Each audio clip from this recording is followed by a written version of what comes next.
Hello guys, കുട്ടീസ് വീട്ടിൽ ഇരിക്കുമ്പോഴത്തേക്ക് അവർക്ക് ഭയങ്കര വിശപ്പാണ്. അപ്പോൾ എൻ്റെ അടുത്ത് പറയും, മമ്മി 4 മണിയായപ്പോഴത്തേക്ക് എന്തെങ്കിലും ഉണ്ടാക്കൂ.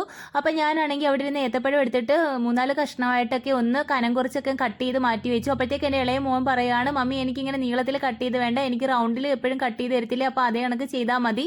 അങ്ങനെ ഞാൻ നെയ്യ് പാനിലോട്ട് ഒഴിച്ചതിന് ശേഷം ഇത് വറുക്കാനായിട്ട് ഇട്ടപ്പോൾ എൻ്റെ മോൻ വന്നിട്ട് എൻ്റെ അടുത്ത് പറയുകയാണ്, മമ്മി എനിക്ക് നെയ്യിൽ വേണ്ട, എനിക്ക് ബട്ടറിൽ മതി. അങ്ങനെ ഞാൻ വിചാരിച്ചു എന്തായാലും മോൻ പറഞ്ഞതല്ലേ, അപ്പോൾ നെയ്യിലും ചെയ്യാം ബട്ടറിലും ചെയ്യാം, രണ്ടിൻ്റെ ടേസ്റ്റ് ഒന്ന് അറിയണമല്ലോ. അങ്ങനെ കരുതിയിട്ട് ഞാനും അങ്ങ് ചെയ്തു. പിന്നെ ഇച്ചിരി മറിച്ചും തിരിച്ചു വിടാനായിട്ടൊക്കെ ഇത്തിരി പണിപ്പെട്ടു ഇത്. അങ്ങനെ ഞാൻ നീളത്തിൽ കട്ട് ചെയ്തത് നെയ്യിലും വറുത്തെടുത്തു, റൗണ്ടിൽ കട്ട് ചെയ്തത് ബട്ടറിലും വറുത്തെടുത്തു. എനിക്ക് ഏറ്റവും കൂടുതൽ ഇഷ്ടമായത് ബട്ടറിൽ വറുത്തെടുത്ത ഏത്തപ്പഴമാണ്. നല്ല ടേസ്റ്റി ആയിരുന്നു. പിന്നെ ഞാൻ അലങ്കാരം ഒട്ടും കുറയ്ക്കേണ്ടല്ലോ, ഒരു തൃപ്തിയില്ലായ്മ തോന്നി. ഞാൻ കുറച്ച് പഞ്ചസാരയും കൂടെ വിതറി. അപ്പോൾ അങ്ങനെയും കൂടെ കഴിച്ചപ്പോഴത്തേക്ക് നല്ല സൂപ്പർ ടേസ്റ്റ് ആയിരുന്നു, പറഞ്ഞറിയിക്കാൻ പറ്റാത്ത ടേസ്റ്റ് ആയിരുന്നു. അപ്പോൾ പിന്നെ മോൻ്റെ കയ്യിൽ പിടിച്ചിട്ട് ഷൂട്ട് ചെയ്യണമെന്ന് പറഞ്ഞു. അപ്പോൾ അയാളുടെ കൈയാണ് ഈ കാണുന്നത്. അപ്പോൾ വീഡിയോ ഇഷ്ടപ്പെട്ടാൽ ഒന്ന് കൂട്ടാക്കണേ.